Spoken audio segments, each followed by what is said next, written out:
Do Christians need to keep the Torah today? I know folks would prefer a simple answer of either yes or no to the question of Christians keeping the Torah, but I cannot do that until some terms are defined. Now, for the sake of answering this question about keeping Torah, I'll take Christian in its simplest sense as meaning a follower and believer of Christ and ignore any institutional religion or faith aspect of it. Well, next, what is the Torah? Well, the Torah is the first 5 books of the Bible.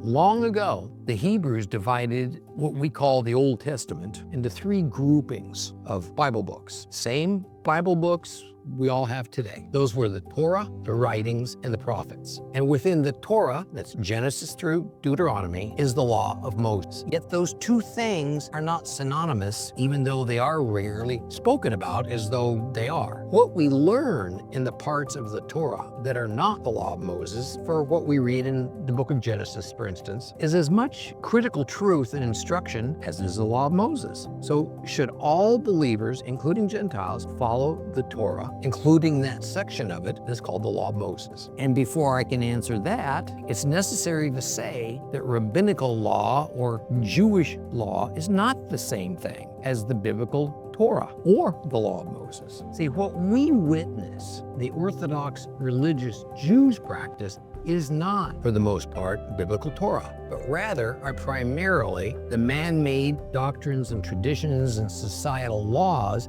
set down by rabbis over the centuries. And yes, believers are obligated to follow the biblical Torah, including the law of Moses.